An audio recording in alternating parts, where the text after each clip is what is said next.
En esta oportunidad tenemos el agrado de presentar al PhD ingeniero Sebastián Lobo Guerrero, que nos acompaña desde Estados Unidos, donde hizo su maestría y doctorado en la Universidad de Pittsburgh.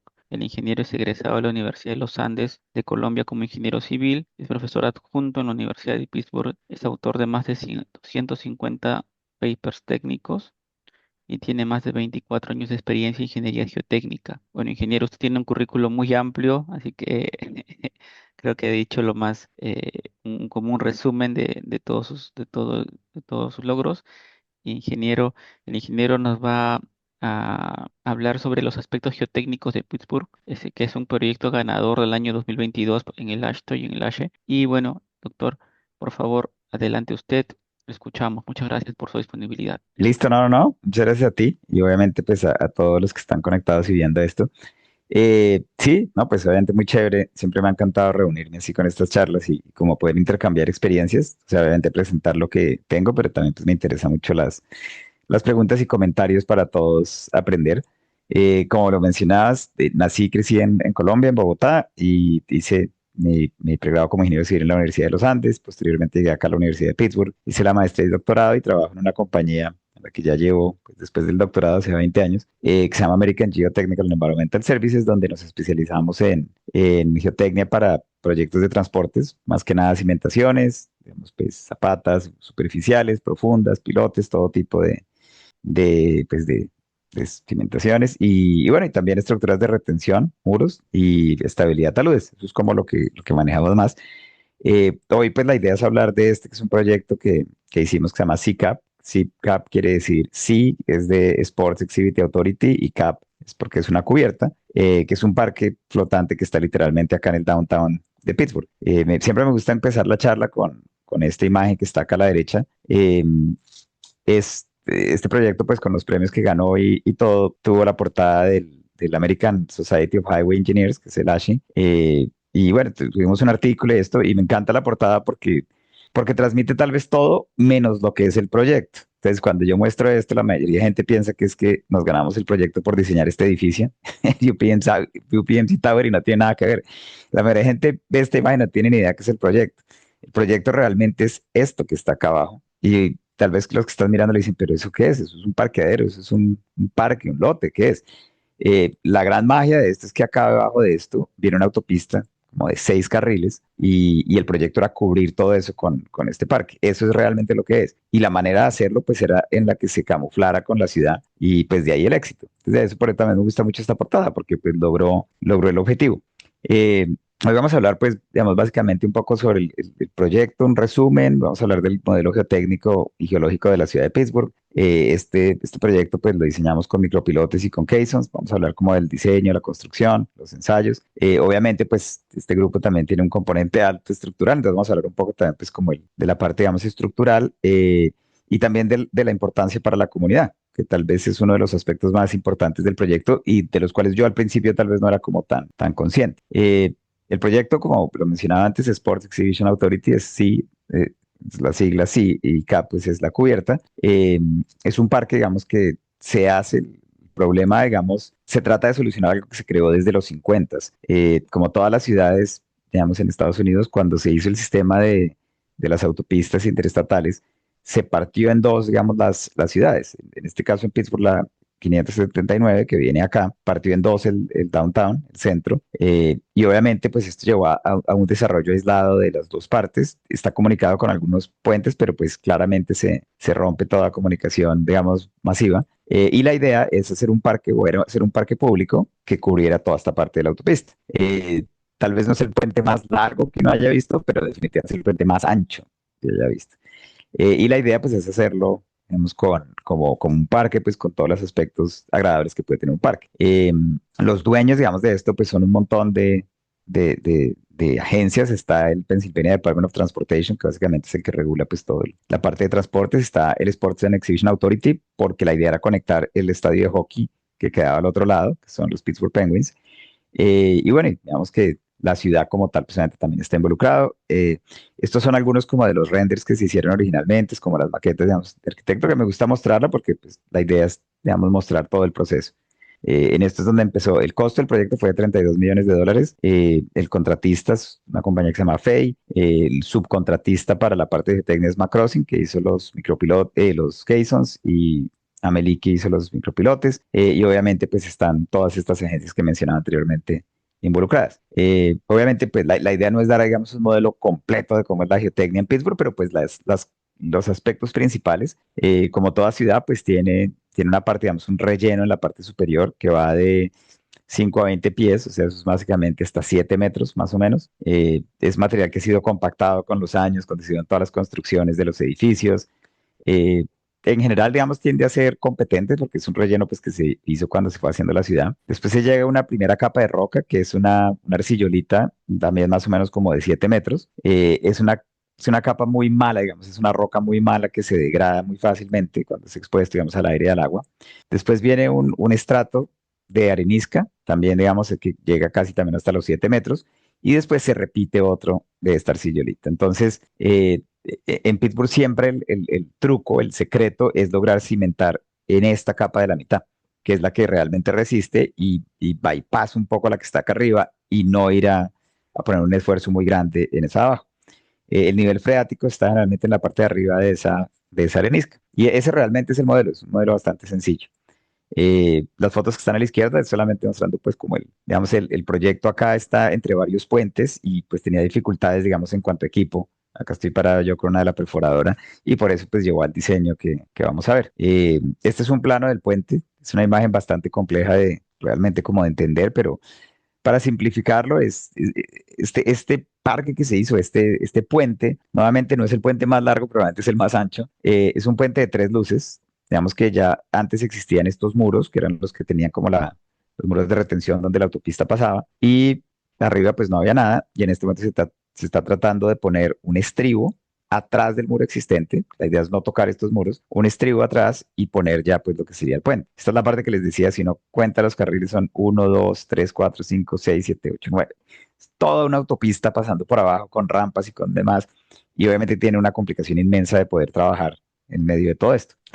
La parte, digamos, de las pilas, que acá llamamos los piers, estas se hicieron con unos caissons, con unos pilotes preexcavados, digamos que van, se cimentan en esa arenisca y la parte de arriba conecta con las columnas que eventualmente pues tienen esa pila. Esta parte, digamos, lo vamos a ver más tarde en detalle, pero es relativamente sencillo. Tal vez el problema más grande es construir esto mientras se mantiene el tráfico abierto, pero definitivamente la parte que fue en diseño mucho más compleja es la de los estribos. Generalmente, cuando se utilizan para puentes, uno trata de poner unos pilotes verticales, digamos, tienen las cargas verticales y unos pilotes que tienen inclinación hacia adelante, o sea, hacia la parte que no, digamos, ya que si está acá el estribo, pues la parte donde está la vía acá abajo, acá es la estructura de retención, uno pone los pilotes para ese lado. Es un principio bien sencillo porque lo que uno está tratando de hacer es que cuando viene un empuje de tierra y esos pilotes están inclinados, pues esa componente, digamos, horizontal de esa inclinación es la que da una resistencia lateral. Sin embargo, en este caso no se podía porque no se podían tocar esos muros y no se podían tocar la cimentación. Entonces, hacerlo, digamos, con micropilotes, obviamente acá no se pueden hincar pilotes porque estamos en la mitad de un centro urbano, las vibraciones serían muy altas, entonces toca con micropilotes. El micropilote no podía perforar el muro existente. Entonces lo que se nos ocurrió fue hacerlos en la dirección opuesta, hacerlos para atrás y terminan trabajando a tensión. Entonces obviamente cuando la empuje de tierra se moviliza, este elemento termina funcionando como un micropilote a tensión y no a compresión. Eso es algo que en estabilidad tal vez, digamos, hacemos muchos, lo que llamamos los marcos de forma de A, pero en ese caso hay uno trabajando en compresión, uno en tensión. En este caso solamente son micropilotes trabajando a la tensión. Entonces, ese es como el principio, digamos, fundamental pues, del diseño. En números fueron 42 caissons, 42 pilotes perforados. Acá se ven, digamos, ya en parte de la construcción, cada uno de estos es un caisson y se extiende en una columna. Y acá en los estribos de este lado y del otro, tanto acá como allá, es donde están los micropilotes. Acá estoy parado yo en uno de los estribos antes de que se funda ya pues, el dado de cimentación en lo que se ve esto. Esto es como una introducción, obviamente ahorita los vamos a ver más a fondo cada sistema. El diseño de los micropilotes es bastante sencillo. Yo digo que la geotecnia ha evolucionado y en geotecnia todo es sencillo. Así que todo geotecnista es un ingeniero estructural frustrado. Creo que todos los geotecnistas en algún punto quisimos ser ingenieros estructurales, pero nos pareció un poco complicada toda la parte de los cálculos y análisis matriciales y demás en problemas sencillos y por eso terminamos realmente haciendo geotecnia. Obviamente tengo un gran respeto por todos los ingenieros estructurales. Tienen un conocimiento mucho más amplio que el mío. Yo soy una persona muy, muy sencilla en cuanto a mis conocimientos y me gusta aplicar diagrama de cuerpo libre y la física básica, que fue la que me enamoré cuando estaba en el colegio. Me enamoré de la física y de las sumatorias en fuerzas en X, en Y, y momentos igual a cero y creo que precisamente uno con eso puede solucionar muchas cosas. Obviamente, pues no me malinterpreten tampoco, hice mi PhD en modelación numérica con elementos finitos y con elementos discretos, pero realmente pues me encanta utilizar los métodos avanzados, pero también me encantan los principios fundamentales. Creo que eso es lo que me atrajo a la ingeniería. Para empezar, los micropilotes son un gran reflejo de eso. Los micropilotes como tal empiezan en el año por los 60, digamos, con LISI, se vuelven mucho más populares ya en los 70. LISI realmente lo que quería hacer era un mejoramiento del terreno, y los está utilizando como más inyecciones, pero empieza el concepto desde ahí, son pilotes perforados de un diámetro muy pequeño, digamos 7 pulgadas, 5 pulgadas. Empezamos, digamos, 1 pulgada es 2,5 centímetros, o sea, podemos calcular cuánto es ese diámetro. Y el concepto, digamos, empieza con estos elementos como una masa reforzada, pero rápidamente, y sobre todo cuando llega a Estados Unidos y evoluciona con toda la investigación de la Federal Highway Administration, para el año 99 se hace el primer manual de micropilotes ya, digamos, de FHWA, y ya se ven es como un elemento estructural, ya es un elemento que es un pilote preexcavado de un diámetro pequeño, pero tiene un elemento estructural alto, o sea, tiene una barra de acero de alta resistencia. Eh, Empecemos tal vez con el diseño geotécnico, que es el más sencillo. Es el reflejo de que la geotecnia va evolucionando a que las cosas tienen que ser sencillas, pero tienen que tener un componente alto de ensayos. El micropilote en la parte geotécnica se diseña digamos, con una adherencia, lo que en inglés se llama el bond, en lo cual si yo perforo en la roca y yo sé cuánto es la penetración que tengo en la roca y el perímetro de mi perforación, puedo buscar en una tabla valores típicos de cuánto es esa adherencia, ese bond, y lo multiplico por el área de contacto. Y ya pues rápidamente eso me da la resistencia. Obviamente le aplico un factor de resistencia, un factor de seguridad dependiendo si estoy haciendo metodología LDFD o si estoy utilizando esfuerzos admisibles.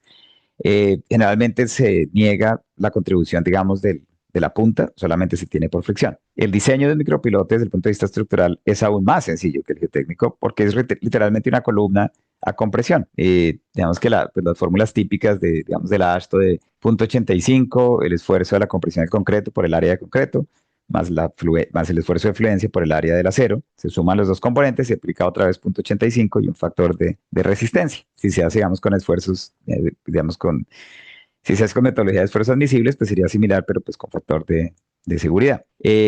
Algo muy común que se pregunta en micropilotes es si se hace un chequeo, como es un elemento tan esbelto, o sea, digamos que un diámetro pequeño para la longitud, si se hace o no digamos, un análisis de columna excéntrica. Por lo general no se hace porque el micropilote está apoyado en los lados por el suelo, digamos. Pero digamos que yo utilizo muchos micropilotes pasando en zonas de karst, de geología karst, en zonas de minería, en donde, digamos, hay literalmente un vacío. Por lo general, si estamos pasando algo que tenga 8 pies, o sea, digamos 2 metros de espesor máximo, no hay problema. Si hay más, si toca hacer ese chequeo para mirar que no haya una falla de columna, digamos, de tipo Euler. Entonces, ese es el diseño. Básicamente es un diseño muy, muy sencillo. En el micropilote también se deja el casing permanente, o sea, cuando se perfora, ahorita vamos a hacer el proceso de perforación, pero por nada se deja una camisa de acero en la parte del suelo y hay un contacto directo en el bond. Este proyecto en particular, digamos que para mí pues fue importante porque empezamos a trabajar micropilotes a unas cargas muchísimo más grandes. Cuando los micropilotes empezaron, cuando yo empecé a trabajar micropilotes, cargábamos 50 toneladas, a lo mucho. Este carga de diseño fue de 432 kips, que es el equivalente a 216 toneladas. Estamos llegando a unas cargas altísimas que para cualquier elemento que empiece con el nombre micro, pues realmente no aplica. Es como si fuera un micropiloto. Eh, Esto es lo que mencionaba anteriormente, digamos, tenemos acá como la camisa de acero, esa camisa de acero es parte de la perforación, es lo que nos mantiene, digamos, la perforación abierta, y esa camisa, digamos, que se sienta en la roca más o menos unos 2 pies, digamos, lo que se trata, mínimo un pie, pero 30 centímetros sería, o 60 centímetros si queremos ya estar más confiable, porque la idea es para que no se vaya a perder digamos que el material, la lechada. Esa camisa de acero es permanente y se deja, acá en esta foto se alcanzan a ver, digamos, los micropilotes que se han hecho, pues ese casing va quedando permanente Y obviamente esta parte de abajo es la que donde se perfora pues ya sin, digamos que sin la camisa y es donde va a haber el contacto directo entre la roca, en este caso la arenisca y la lechada. La lechada es una lechada de concreto, digamos normal, pues de alta resistencia, pero es una mezcla de cemento y agua. En este caso en particular, los cálculos, los que describí anteriormente, nos dieron una longitud de bond de 14 pies. O sea, eso viene siendo, si lo dividimos por 3, nos da 4 metros, un poquito más de 4 metros. Digamos que es una longitud típica. En este caso en particular, es el ensayo que hicimos, donde es el ensayo más grande que yo he hecho de micropilotes, donde llevamos, digamos que la carga de diseño era 432 kips, los 216 toneladas, pero lo llevamos a muchísimo más de eso. Entonces al final, obviamente, pues yo me tenía que montar en el barco a tomar la foto. Obviamente doy una cosa en advertencia, en un ensayo de micropilotes, jamás se debe uno montar al marco de reacción durante el ensayo, se debe esperar siempre hasta el final para hacer ese tipo de cosas. Aparte, digamos, del chequeo pues normal que hablábamos anteriormente, cuando se ponen micropilotes demasiado cerca, hay que hacer un chequeo, digamos, de efecto de grupo. En este caso, digamos, en particular, pues cómo se analiza un efecto de grupo, se tiene que mirar el perímetro, mirar que la resistencia del perímetro del bloque sea mayor a la suma individual de los elementos. En este caso, digamos que ese no era problema, pero también hay un componente, digamos, importante que era que no fuéramos a inducir una carga muy grande en la arcillolita que había abajo. Entonces, digamos que después esto viene de la AASHTO, del manual de la AASHTO normal, de cómo se proyectan los esfuerzos para mirar que no vaya a haber una falla, digamos, de punching en esa capa de abajo. La instalación del micropilote también es bastante simplificada, digamos, con el tiempo. Se requieren dos elementos claves, que son esta camisa de acero, es lo que yo he llamado el casing en las diapositivas anteriores, y este es el tubo perforador. Cuando yo empecé a hacer micropilotos los hacíamos un poco diferentes, porque obviamente se va avanzando, digamos que la manera que se va haciendo es que se va avanzando ese casing, y cuando el casing llega a la roca, por dentro, digamos, se mete digamos, o bueno, se puede ir desde el principio con la broca, pero se va avanzando el casing a medida que se avanza la broca, pero cuando llega a la roca, el casing se queda soportado en la roca y la perforadora, la cabeza de perforación sigue sola. En ese tiempo, pues por pura física, el diámetro de la cabeza de perforación de la broca tiene que ser menor al diámetro interno del casing, digamos, del que nos mantiene el hueco abierto. Sin embargo, como en el 2010, un poco después, se crearon estas cabezas de perforación que se llaman las Numa Jaws, que básicamente cuando esto pasa por el casing, abre este elemento excéntrico y puede perforar a un diámetro mayor inclusive al del casing. Entonces hoy en día realmente lo que hacemos es así, el casing no se queda en la roca, sino que sigue todo el tiempo con la perforadora, con la broca, y lo que hacemos es levantarlo cuando ya llega al final y así establecemos la zona de contacto. El equipo de perforación es un equipo, pues obviamente esto depende de dónde se esté haciendo y la maquinaria disponible, pero digamos en Estados Unidos hoy en día ya el estándar es que una perforadora, digamos, de micropilotes es como esta, es de oruga, realmente la misma máquina que se utiliza para hacer anclajes, también se utiliza para hacer micropilotes, realmente es lo mismo, es hacer un hueco de este diámetro y a medida que se va avanzando esto, se va bajando, digamos, la tubería, esta tubería obviamente enrosca, entonces se va extendiendo y se va aumentando la perforación. En todos mis proyectos, yo obviamente, pues como pueden ver acá, soy muy orgulloso de lo que hago. Crecí en una familia de ingenieros civiles cuando estaba en Colombia y creo que pues nuestra profesión es la mejor profesión que puede existir y me encanta pues compartir fotos de proyectos y demás. Siempre trato de impulsar a la gente también a hacer lo mismo porque pues es la manera también que celebramos nuestra carrera y a lo que le hemos dedicado a nuestra vida, pero también es la manera que podemos traer más gente a nuestra profesión. Una de mis tradiciones es que siempre en los proyectos trato de tomarme la foto con el primer elemento de cimentación. Entonces, en este caso, este que estábamos haciendo acá era el primer micropilote. Terminamos haciendo 220, 110 por cada estribo.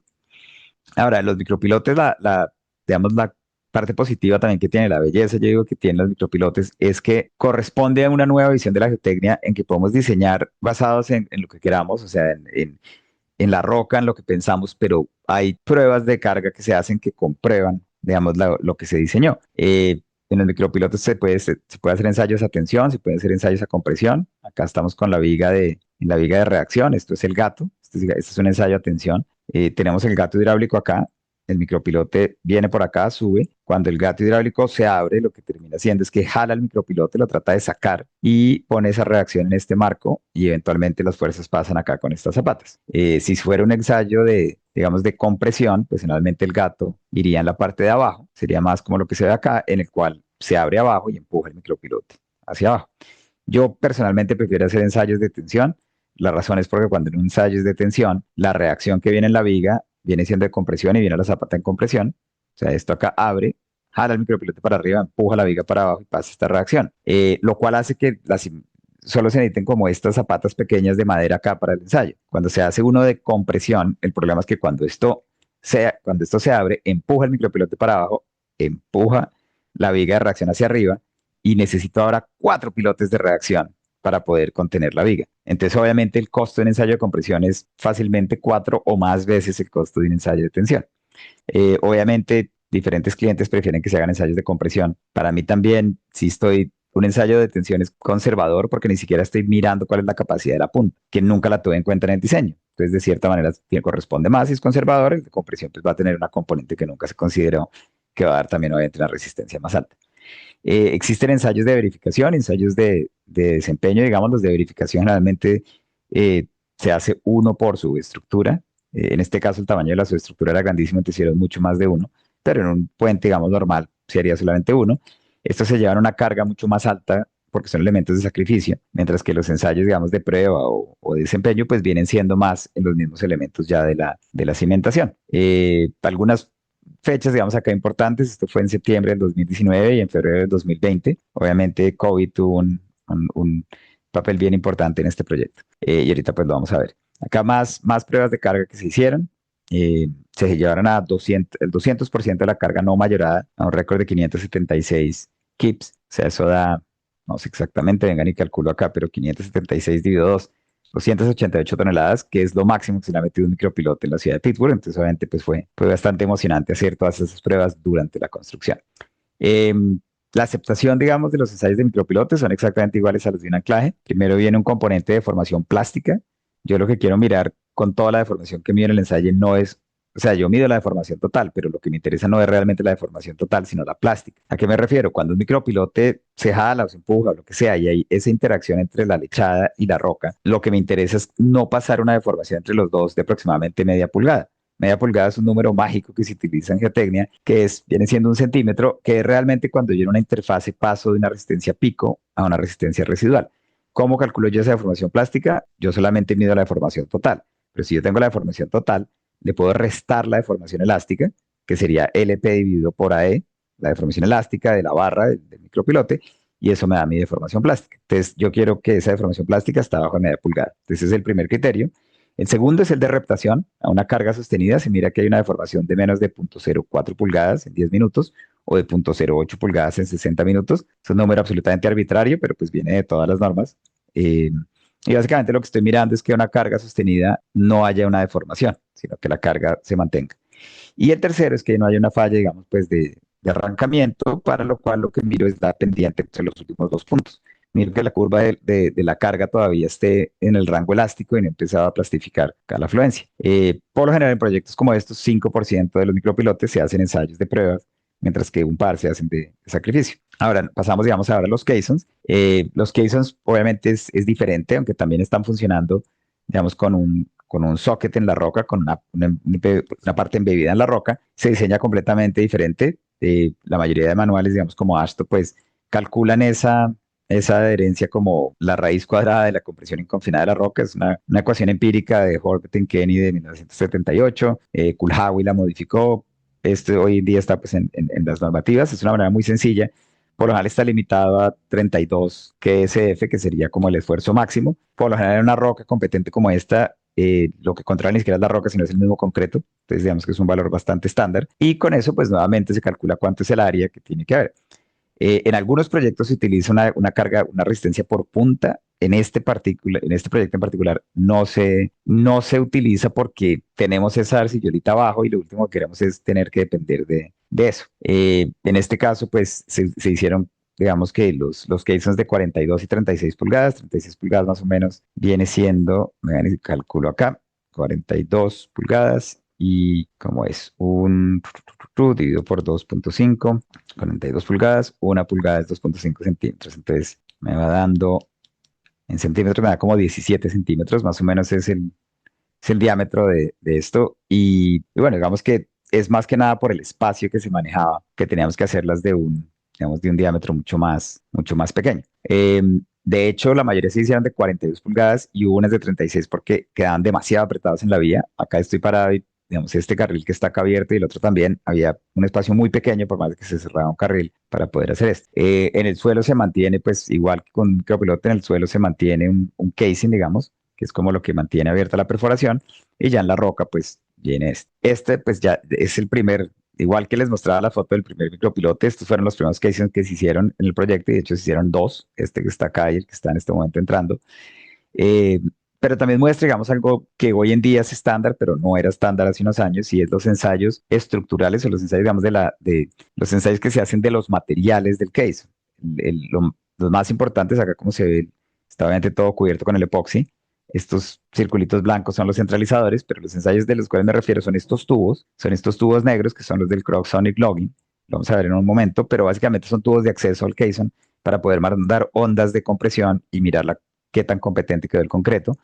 Y hay unos cables amarillos que se ven acá y acá también, que son el Thermal Integrity Profiler, que es con el que se sabe cuál es, digamos, se mide la temperatura y con eso se correlaciona digamos, la calidad del concreto. Pero bueno, antes de eso, los programas que se hacen durante la construcción, el primero es el Mini-SID, que es el Miniature Drill Shaft Inspection. Es básicamente como si fuera un balde que está invertido, en la parte de abajo está abierto, tiene una cámara en la mitad, que es la que vemos acá, y tiene acá un reglaje que lo que nos mide es la profundidad, digamos, de sedimento. Yo volteo o sea, pongo este mini seed, lo bajo, llego al fondo de la perforación, apenas termino de perforar, y mido cuánto entra en el sedimento.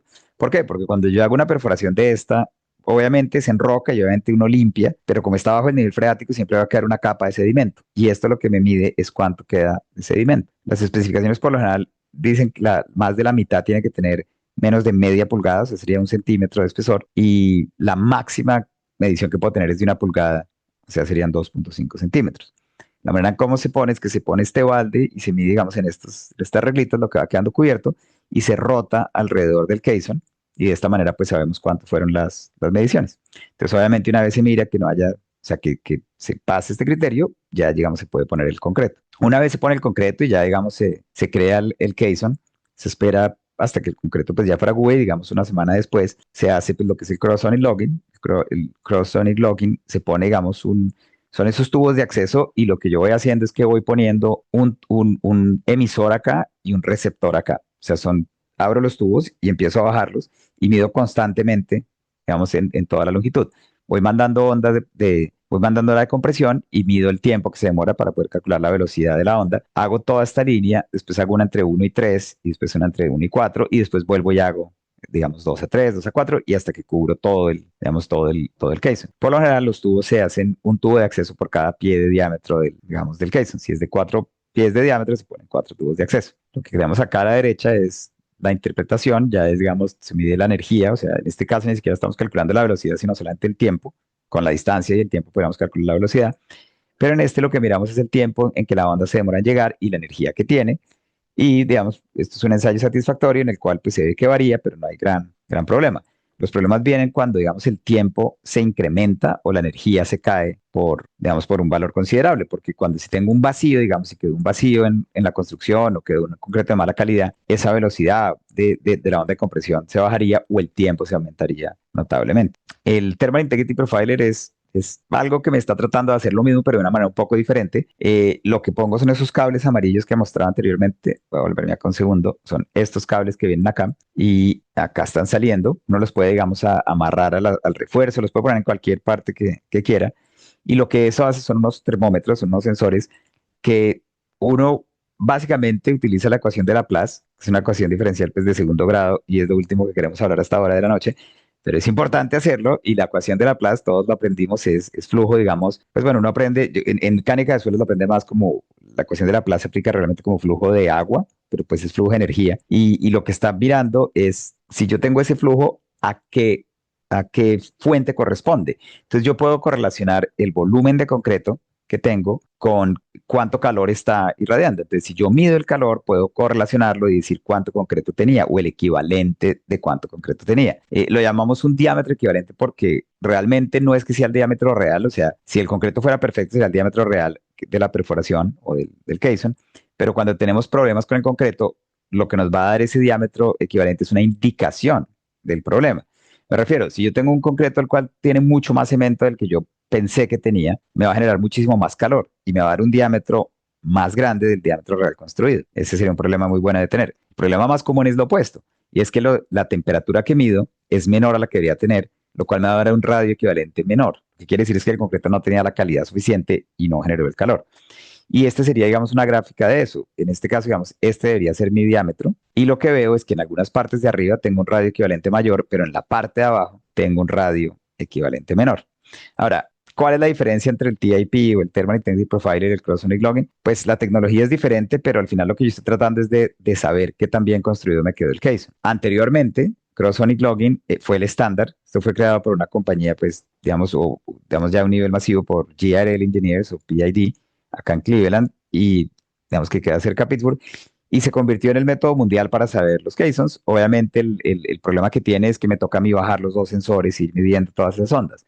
Aparte, necesito esperar una semana para poder ir a la obra y mirar qué tan bien me quedó construido, porque obviamente el concreto tiene que fraguar. El TIP trata de, es la misma compañía la que los creó, GRL y PID, y básicamente lo que trata es de bypass el problema y son sensores. Cuando este proyecto llegó, era un punto en el cual estábamos tal vez cambiando un poco de hacer CSL a empezar a hacer TIP. TIP es muchísimo más barato. Pero pues todavía está como es algo nuevo, era algo nuevo en ese punto, la incertidumbre. Entonces, digamos que lo que se hizo realmente fue que a todos los que hizo se les hizo el ensayo del TIP, pero a los que tenían problema, solo a eso se le hizo el cross-zone login. Y realmente esa es la manera en que hoy en día estamos haciéndolo. Ya hoy en día se hace generalmente el TIP. Cuando se construye, se hacen los tubos de acceso por si acaso se llega a necesitar el CSL. Y esto, de hecho, nos pasó en uno de en varios, de hecho, de estos cases en los cuales el TIP mostraba algo de anomalía, pero no tanto, y el CSL mostraba que era un problema mucho más grande y digamos, creó un poco de confusión y obviamente cuando hay confusión, ¿qué se hace? Pues se da con núcleo concreto, se hace una perforación en la mismo caisson y en esta foto que están viendo acá, con mi sonrisa creo que pues muestra cuál fue el resultado y es que hicimos la perforación y sacamos un núcleo perfecto de concreto. Obviamente estos núcleos se le hicieron ensayos y se midieron y lo que llegamos a la conclusión es que el TIP realmente nos estaba como dando un falso positivo en el sentido en que nos estaba mostrando que podía haber un problema cuando en realidad no había. La conclusión es que esto todos son intercambios de calor y obviamente lo que estamos viendo acá, la manera en que se pierde el calor en esta parte es diferente a la que se pierde en la parte de abajo. El software, digamos, tiene valores de corrección pues digamos que poner esto como una de las variables, pero esta pérdida de calor de abajo depende mucho de la geología. Y lo que caímos en cuenta es que este proyecto en particular tiene una geología específica que nos mostraba un diámetro equivalente más pequeño y una pérdida de calor, pero realmente no era real por la calidad del concreto, sino era por la manera que estaba ocurriendo.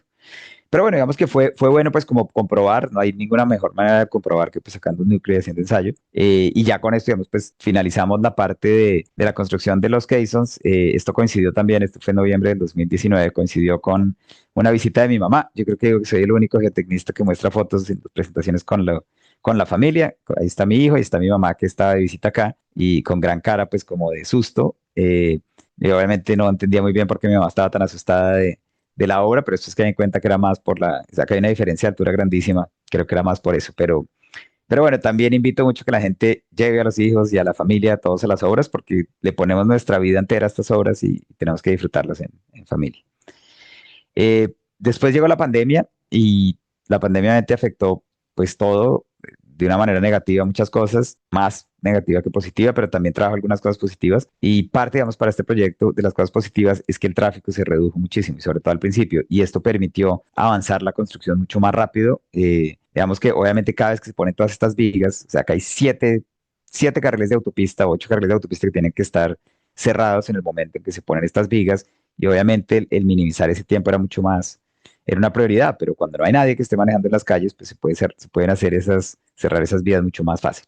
Entonces, para junio del 2020 ya se estaba acabando esto, se estaba poniendo las vigas y yo realmente pensé que era el final del proyecto. Obviamente, pues en todos los proyectos que uno trabaja hay una vida en la cual uno está involucrado en la cimentación, pero cuando ya llega la parte estructural, pues yo me desentiendo un poco porque pues no es mi parte y yo ya estaba casi que listo para pasar al siguiente proyecto. Sin embargo, empecé a darme cuenta que el proyecto nada que se terminaba y pasamos de junio del 2020 a agosto del 2021, un año en el que el proyecto todavía no está abierto. Y ahí fue que realmente yo empecé a entender un poco más qué era lo que estaba pasando. Acá lo que se está construyendo no es solamente un puente, se está construyendo un puente, pero es un parque para la comunidad y es una solución.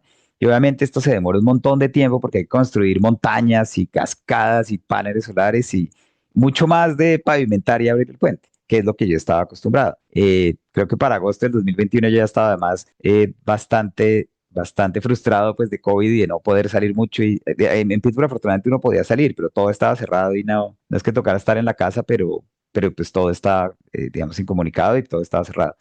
Entonces por internet se me ocurrió alquilar un helicóptero. No tenía ni idea cuánto costaba un helicóptero. Alquilar un helicóptero es mucho más razonable de lo que uno se imagina y más en COVID.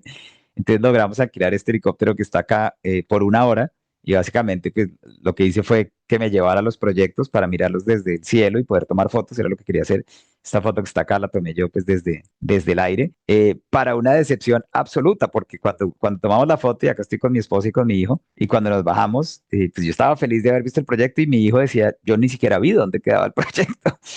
Y vuelve a lo mismo, porque se ve como si fuera un parqueadero. Básicamente se ve como si fuera un parqueadero. Y pues lo único que uno se imagina es que, o sea, acá hay 8 carriles de autopista pasando abajo y en este momento está todo cubierto. Pero pues empecé realmente a entender para dónde iba esto. Para noviembre del 2021, ya obviamente esto empezó a coger mucha más cara, más jardines, más las cascadas que tiene, todo eso. Y yo empecé a ver que esto era mucho más que solamente un puente de un parque. Tenía un significado mucho más grande. A la vez en ese momento ya se terminó pues toda la parte de iluminación, o sea, ya acá está, esto es un túnel, básicamente se convirtió en un túnel larguísimo, en donde ya tiene todas las luces. Esta foto obviamente tiene una historia completa porque la tomé con mi hijo, pues digo, acá estoy parado literalmente en la mitad de la vía. Era yo manejando y mi hijo con el celular sacándolo por la ventana tratando de tomar eso.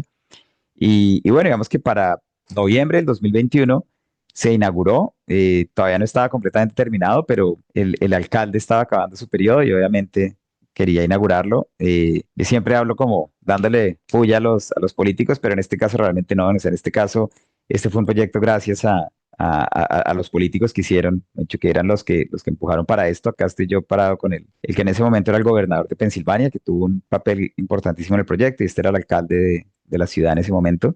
Obviamente, pues, digamos que tuvo un montón de cobertura de los medios y todo, y yo ahí pensé que ya era realmente como el final del proyecto, pero empezamos a tener un montón de invitaciones de conferencias y demás a hablar, y empecé a caer en cuenta, me he dicho, este es un proyecto, es un problema que tienen todas las ciudades casi que del mundo, de autopistas pasando así, y es una solución pues bastante útil que realmente empieza a conectar las ciudades. Empezaron los premios, el primero que ganamos fue el del American Society of Civil Engineers de la ciudad de Pittsburgh, como el proyecto del año de la ciudad. Obviamente me encanta también siempre pues dar charlas, no solamente en mis cursos, yo enseño en la Universidad de Pittsburgh como profesor de cátedra, pero acá también tuve una invitación al colegio de mi hijo, el proyecto queda realmente cerca al colegio de mi hijo, entonces casi que la misma presentación de PowerPoint de hoy fue que la que les hice a ellos, y empecé a darme cuenta, tal vez por también lo que ella, que es la profesora, hablaba. Este es un proyecto que es mucho más, o sea, esto es un proyecto de una comunidad. Este es un proyecto que se está tratando de integrar una comunidad que había sido dividida hace muchísimos años.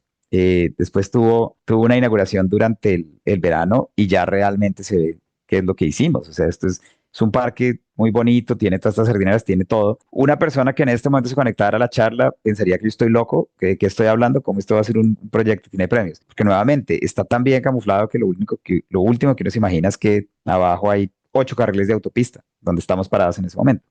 Y obviamente ya uno entiende que se está conectando todo este downtown que ahora se ve totalmente integrado, lo que antes era pues hueco y una autopista abajo. Y eso precisamente es lo que finalmente trae más y más premios de la ciudad. Este es digamos que una celebridad de la ciudad que me invitó para grabar un episodio con él, es de la televisión pública. Él quería grabar un episodio como todo el impacto y la ingeniería civil y todas estas cosas positivas que trajo el proyecto.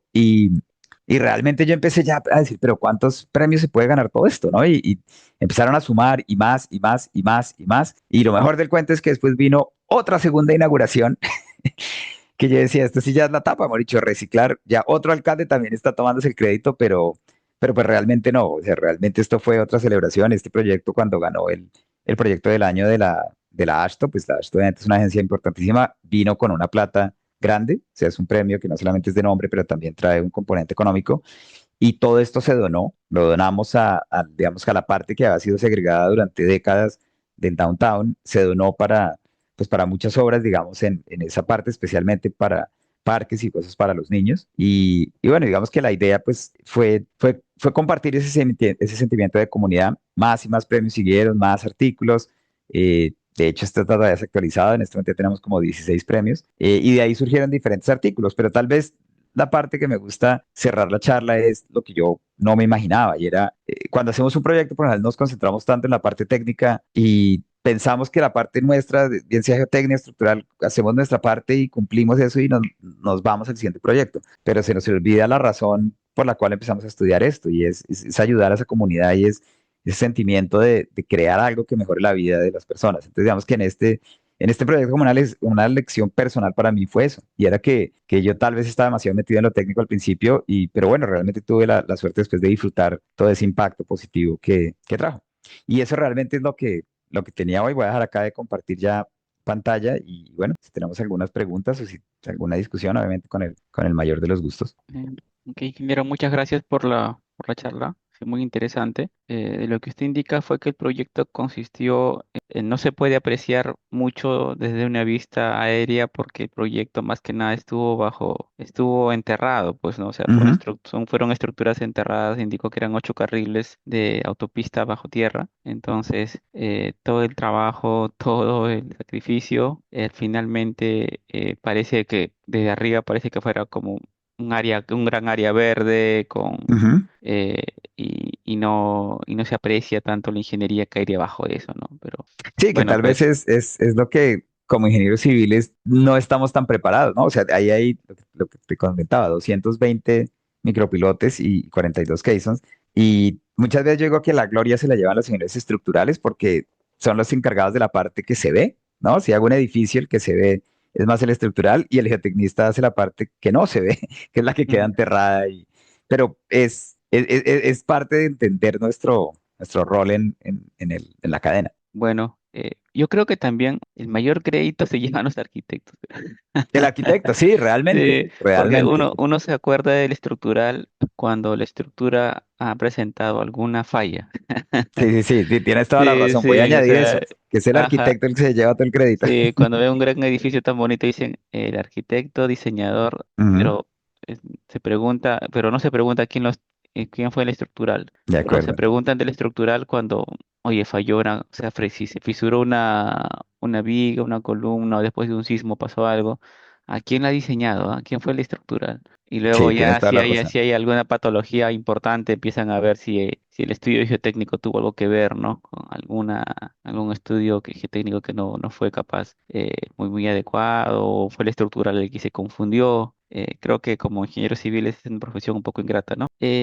Siempre escuchamos de micropilotes y pilotes, a ver, para las personas en general o para los estudiantes que puedan escuchar eso, ¿en qué se diferencia un micropilote y pilote y cuándo usamos un micropilote y pilote o también cuándo podemos decidir cuándo usar una cimentación con caissons, ¿no? Sí, sí, sí, sí. Si quieres empecemos desde el punto de vista, yo siempre esto lo hablo en mis charlas. Empecemos, ¿cómo se decide un sistema de cimentación? Sí, ¿cómo se Eh, dice? el primer sistema de cimentación para cualquier obra que uno debería pensar, lo más barato es hacer una cimentación superficial. Y de hecho, cuando tomamos el curso de cimentaciones, por eso es lo primero que se enseña. O sea, una zapata o si vendes un muro, digamos, o pues una zapata, una cimentación superficial, es realmente lo más económico. ¿Cuál es el problema de la zapata? Puede fallar por dos cosas, por capacidad portante o por deformación. Generalmente una zapata, pues están las dos relacionadas, digamos que una falla por capacidad portante, una la calcula, pero realmente eso no se aprecia tanto en la práctica. Realmente una termina fallando mucho más por deformación. O sea, si el suelo está blando, esa zapata no va a ser suficiente, tendría que ser demasiado grande o va a deformarse suficiente. Entonces, cuando las cimentaciones superficiales no funcionan, se debe llegar a las cimentaciones profundas. Que en las cimentaciones profundas, básicamente lo que estoy haciendo es un elemento que entra y tiene una capacidad más alta porque ya está embebido en el suelo. Ahora, las cimentaciones profundas realmente es lo que todos llamamos pilotes. Y acá sí que en cada país y en cada ciudad lo llaman diferente, pero un pilote es un elemento de cimentación profunda. Ahora, los pilotes se dividen radicalmente en dos ramas muy grandes, los pilotes hincados y los pilotes perforados. Los pilotes hincados son los que más se usaban antes, que es, tenemos un pilote, digamos, de acero o de concreto, lo ponemos y tiene un martillo pues digamos, de instalación y el martillo, pues lo va golpeando hasta que lo deje instalado. Esa solución se utilizó por muchísimos años en todo, pero a medida que creamos más ciudades y eso, obviamente la energía que ese pilote va recibiendo, pues lo hizo realmente imposible para, digamos, para sitios urbanos en los cuales pues no podemos hacer eso porque es que terminamos dañando todo lo que hay al lado. A la vez también, si estamos haciendo un pilote hincado y tenemos algún tipo de obstrucción, como no sé, digamos, estamos en depósitos coluviales o aluviales y tenemos unas rocas grandes, pues ese pilote va a quedar trancado. O sea, ese pilote va a pegarle a esa obstrucción y no va a poder bajar. Entonces, digamos que eso es lo que lleva a los pilotes perforados. En los pilotes perforados ya no le estamos poniendo y golpeando, no le estamos hincando, sino que estamos literalmente perforando. Hacemos un hueco, ponemos el concreto y nos quedó. ¿Cuáles son las diferencias? Lo que implica, y eso lo vemos en un curso también de cimentaciones, pues todo viene siendo el empuje de tierra lateral. Cuando yo tengo un elemento, un pilote que está dentro de la tierra, ese empuje lateral es lo que me va a crear la fricción en la superficie del pilote. Cuando estoy haciendo un pilote hincado, tengo pues lo que llamamos, digamos, como el coeficiente de tierras más alto, casi que no lo podemos imaginar, no es exactamente, pero lo podríamos imaginar como si fuera equivalente a un coeficiente de presión pasiva. Básicamente yo estoy metiendo el pilote y la tierra se está empujando y esa tierra va a empujar bastante de retorno y es lo que me va a dar una fricción alta. Cuando estoy haciendo un pilote perforado, como estoy sacando el material, estoy permitiendo a esa pared de suelo relajarse y sería más como si lo estuviera llevando a una condición activa. No es exactamente eso, pero es más, uno se lo puede imaginar como si fuera, es el caso. Entonces, obviamente, un pilote hincado tiene una resistencia mucho mayor a un pilote perforado, por lo cual, pues es mucho más, se desea que sea más, digamos, es más común. Mientras que el pilote, digamos, perforado, pues obviamente va a tener una resistencia más baja, pero tiene una facilidad de construcción. Ahora, Ujú. dentro de los mismos pilotes perforados, tenemos muchas categorías. Los tradicionales, pues son los pilotes perforados, acá los llamamos, digamos, caissons o drill shafts. Digamos, en Colombia, un caisson se entiende que es hecho a mano. Hay otros sitios en que los llaman barrenos, no he dicho, hay mil tipos de nombres, pero es básicamente un caisson o un drill shaft, es un pilote perforado de un diámetro más grande. Ujú. Un micropilote es un pilote perforado, pero de un diámetro pequeño. Realmente es el proceso constructivo lo que nos lleva. ¿Cuál es la implicación? Que un caisson es un elemento más grande, por lo tanto tiene una resistencia mucho más grande, lo cual me permite reducir el número de elementos de cimentación. Un micropilote tiene un área más pequeña, lo cual hace que tenga una capacidad de carga menor y me forza a tener muchos más. Entonces, digamos que siempre viene un balance de que es más económico, pues dependiendo de la condición puede ser uno o el otro. En este caso en particular, pues hacer pilotes, digamos, hincados no era una opción, por eso nos tocaba pilotes perforados y donde teníamos espacio, hicimos los caissons y donde no teníamos espacio, hicimos los micropilotes. Ahora, esto continúa porque no hay muchos otros más pilotes perforados. Están, digamos, pues los pilotes, lo que llamamos overcast piles, o los pilotes, digamos, con el CFA, el Continuous Fly Auger, que básicamente pues es como una broca que va haciendo, va perforando, e inmediatamente también cuando llega al final empieza a inyectar el concreto. Es otra tecnología diferente. Y también, digamos, hoy en día tenemos pilotes helicoidales. Entonces, digamos que pues hay muchas variables y que es aceptada en transportes y que no. Por ejemplo, en transportes hoy en día hasta todavía no acepta pilotes helicoidales ni overcast piles. Pero digamos que eso pues relativamente va a cambiar. El sector privado obviamente son pilotos que utilizan muchísimo. Entonces digamos que en todo esto hay un montón de opciones, pero pues esos son como los principios fundamentales. Esa separación de pilotes hincados y perforados sería por Ujú. el proceso constructivo, pero Es durante el simplemente así. comportamiento sería de punta y fricción, ¿no? Entonces lo que Ah, bueno, sí, entiendo claro, esto es son... constructivo, pero todo pilote, todos los pilotes que acabamos de describir tienen una componente de fricción y de punta. Ujú. Y esa es una parte también que es muy interesante de entender porque cuando uno en la universidad lo aprende, uno aprende a calcular las dos, tanto por fuste como por punta. Ujú. Pero cuando empieza la parte laboral, dependiendo del diámetro, utiliza una o utiliza la otra. Y eso es algo que muchas veces la gente no cae en cuenta. Pero, ¿por qué yo no puedo simplemente sumar la capacidad por fuste y la capacidad por punta? Yo calculé ambas y sé cómo calcularlas ambas con un curso de cimentación. ¿Por qué no las puedo sumar simplemente? Y ahí viene el tema de movilización de la resistencia. Para que el suelo, digamos, para que un pilote tenga esa fricción, tiene que haber una movilización. El pilote tiene que moverse una distancia con respecto al suelo como para enganchar la resistencia. La resistencia por punta se moviliza a una deformación diferente a la deformación que moviliza el fuste. El fuste, por lo general, era lo que hablábamos digamos, en los micropilotes en el criterio de aceptación, es media pulgada, un centímetro. Y eso es como si fuera un número mágico, eso funciona para todo. Si yo tengo un desplazamiento de 1 centímetro entre la pared del pilote y el suelo, llego a una condición pico y después bajo a una condición residual. La punta, generalmente, y esto es a punta pues de medirlo, la punta por lo general ni siquiera llega a una resistencia máxima. Todo el tiempo va incrementando, incrementando, incrementando, incrementando, hasta que en un punto ya empieza a incrementar más lento. Y por eso vienen, digamos, los criterios de Davidson o de Terzaghi para saber cómo en una prueba de campo, yo cómo sé cuál es el valor de resistencia máximo por punta, porque en una gráfica pues va a seguir subiendo todo el tiempo. Un valor típico que se utiliza, Terzaghi recomendaba el 10%. Terzaghi decía, si yo cojo el diámetro del pilote y aplico el 10%, calculo el 10% del diámetro a una deformación vertical de eso, voy a asumir que esa es mi resistencia por punta. No tiene nada que ver porque el diámetro es medido horizontal y el movimiento es vertical, pero es como una regla, digamos, fácil de recordar.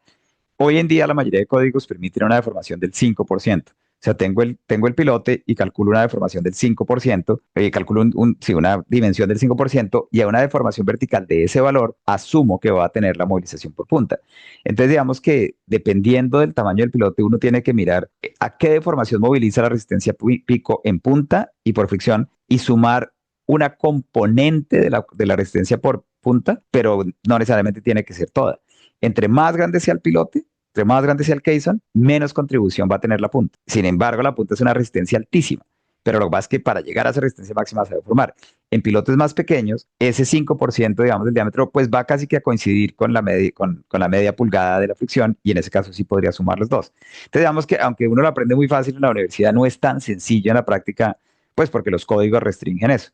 En muchas ocasiones no se utilizan las dos, sino que se utiliza solo una, la que sea más grande, pero yo tiendo a utilizar las dos, solamente que hago esa compatibilidad de formación y miro qué porcentaje de resistencia por punta puedo aplicar cuando llego a la resistencia pico en fuste. En los códigos, por ejemplo, cuando uno quiere aplicar interacción suelo-estructura con cimentaciones Ujú, profundas, casi todas las formulaciones como las de Nova, Cobel o ujú. Terzaghi se van más que nada a los pilotes de fricción, ¿no? Casi ninguno trata sobre pilotes de punta. ¿A qué se debería esto, ingeniero? Sí, eso se debe a que el pilote, ok, el pilote, digamos, por fricción, obviamente yo lo hinqué en el suelo y está funcionando, pues, por lo que hablamos ahorita, por fuste Ujú. y por la punta. Generalmente los pilotes que trabajan por punta, el típico piloto que trabaja por punta es un pilote que es hincado y llega a la roca. Entonces, o si no llega a la roca, llega un material de una rigidez muy alta. Entonces, lo que pasa es que el concepto de rigidez cambia muchísimo, porque en el suelo necesito estas deformaciones que ocurran para poder desarrollar esa capacidad. Pero cuando yo pongo un pilote que llega a la roca, ya esto no es un problema geotécnico, sino es un problema puramente estructural. Nosotros diseñamos pilotes hincados todo el tiempo y la capacidad del pilote, digamos, la capacidad pues que uno le pasa al estructural es la resistencia estructural. O sea, es generalmente 0.35 multiplicado por el área y por el esfuerzo de fluencia. Se entiende que en ese momento ya lo que está controlando es la capacidad estructural. Entonces, digamos, en un problema suelo-estructura, cuando el pilote llega a la roca, ya no hay suelo-estructura, ya es puramente estructural porque se está pasando toda la carga a un estrato rígido. Entonces ya no se tiene en cuenta, digamos, esa deformación. Ahora, eso Ok. también es debatible porque toda roca es absolutamente rígida. No, y digamos, en puentes muy grandes que hemos hecho y hemos tenido, pues, digamos, simulación de elementos finitos, obviamente el llegar a roca no quiere decir que es completamente rígido, porque esa roca también puede deformarse. Si es una roca que no es completamente competente, puede tener un problema de deformación. Entonces ahí es donde entra toda la parte de modelación, de asumir cierto tipo de resorte, digamos como un K, para Ujú. poder modelar correctamente eso. Además, ingeniero, como usted nos indicó, eh, muchas veces capaz el piloto viene en el proyecto diseñado o ideado para que se comporte como un pilote de fricción, pero la geotecnia no es fácil predecirla y puede encontrarse con un Claro, estrato duro y puede finalmente puede el piloto se puede comportar como un pilote por punta, ¿no? exactamente, Y, sí. y también, bueno, desde el lado del vista del diseñador, entiendo que un pilote perforado tiene mejor capacidad la fricción que el... No, generalmente Un hincado, perdón, un un hincado hincado tiene, ¿no? tiene mayor por el Entonces, confinamiento. estos elementos de pilotes y micropilotes que durante los años que han pasado ha aumentado su uso, ¿no? Y bueno, el concepto de micropilote también se aplica más en edificaciones, ¿no? Sí, yo cuando lo conocí eran edificaciones. Yo tuve la suerte de visitar el primer proyecto en Colombia que trabajó micropilotos en el año 99 y era para un edificio. Pero hoy en día se utiliza también muchísimo en transportes, o sea, en construcción, en puentes, en tiene la facilidad de, bueno, dicho, tiene la facilidad de construcción. Sobre todo, digamos, pues los que yo mostraba hoy es con una maquinaria grande, pero los micropilotes realmente empezaron como un elemento de retroalimentación para demanda sísmica. Y entonces se construían en zapatas existentes, en edificios, digamos, se entraba al sótano con un equipo de perforación y se hacía directamente ahí. Como es tan pequeño y ágil y flexible y demás, es un sistema perfecto para reforzar, digamos, cimentaciones existentes. Entonces, digamos que ha evolucionado muchísimo. Empezó como retroalimentación y terminó ya pues como cimentación nueva. Por ejemplo, cuando uno hace una aplicación de micropilotes en el reforzamiento de cimentaciones existentes, Ujú, por ejemplo, uno lo puede hacer con el fin de que el edificio ha cambiado de uso y antes tenía un uso, eh, no sé, de vivienda, 2 kilómetros metros cuadrados y pasa a ser un uso de pública concurrencia con una sobrecarga de 5, para lo cual capaz, o sea, en hipotético caso, que capaz se requiera que tengamos cimentaciones más grandes y al tener cimentaciones más grandes, lo que podríamos hacer es ampliar la cimentación, pero se da cuenta que se necesita tener micropilotes, entonces hacemos un recrecido en la cimentación y le colocamos en ese recrecido micropilotes en los perímetros, en el perímetro del anillo que se está aumentando. Ahí la bibliografía te da dos opciones. Ese recrecido lo puedes unir simplemente con conectores de corte, que son unas barras ancladas, o también el otro sería perforándolos con postensándolos, el recrecido, lo cual daría un mayor sentido de confinamiento a la cimentación, ujú. ¿no? Y que de esa manera la cimentación que va a quedar como resultado no falle por un punzonamiento entre la existente y la nueva, ¿no? Por una falla de cortante o de rasante en ese sentido. ¿Usted cuál cree que es cuál cree que sería lo más apropiado para una edificación? Sí, eso tiene. Nosotros, de hecho, en este momento estamos haciendo uno muy similar. Sí, porque hay dos problemas. El primero es además la movilización y el segundo es la conexión. El de la movilización es, yo puedo tener una zapata existente que está, digamos, en pilotes hincados. Y si quiero hacer una retroalimentación, puedo ir alrededor, construir micropilotes y fundir, digamos, una zapata. Sin embargo, el construir el micropilote y el poner una zapata no quiere decir que las cargas van a ser transferidas. El Ujú. primero es el mecanismo de cómo distribuyo las fuerzas, que por ejemplo lo que requiere es yo, cuando ya construyo eso, tengo que levantar un poco la cimentación para volver a dejarla caer y que las fuerzas se redistribuyan. Las fuerzas, y eso sí, pues desde haciendo el doctorado, tal vez lo que yo mejor aprendí, porque trabajaba mucho con elementos discretos, era el concepto de las cadenas de fuerza. O sea, cuando uno hace esas simulaciones en suelo y en otras cosas, pues ve la formación de cadenas de fuerzas. O sea, la fuerza, el esfuerzo nunca va uniformemente, sino que se concentra en ciertas áreas y Ujú. esas áreas son rígidas.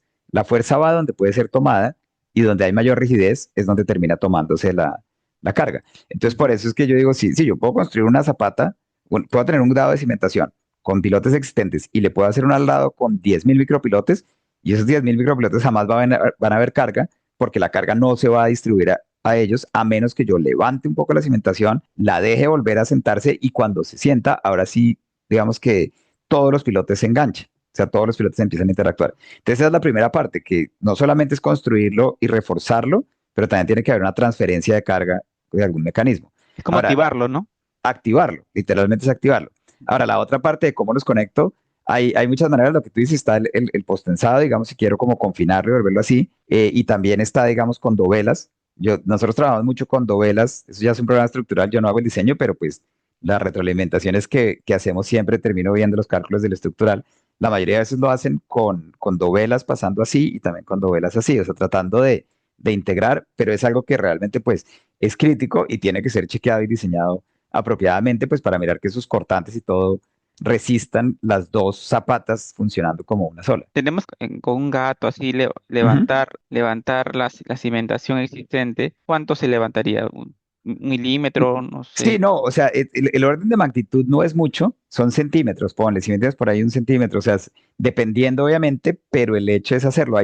Hace unos años, cuando fue como en el 2019, sí, en el 2019 estaba dando una conferencia en Sao Paulo, en Brasil, Ujú. y en el mismo evento hicieron una presentación muy linda Ujú. de un edificio en Santos que hicieron la retroalimentación y mostraron unos videos que eran, y unas fotos espectaculares, que eran el proceso de coger cada columna si me entiendes, cada columna crearle pues como su dado alrededor con los nuevos micropilotes y levantarlo y mostrar, y en ese caso lo levantaban unos buenos 5 centímetros por ahí, ¿sí entiendes? Para que todo, o sea, lo levantas y vuelves a bajar lentamente para asegurarte que todo esté redistribuyéndose. Obviamente, pues el valor y todo depende también de la estructura, porque lo ideal sería levantarlo bastante, pero obviamente entre más levantes puedes crear un efecto grandísimo en la estructura como tal. Entonces, es bien complejo.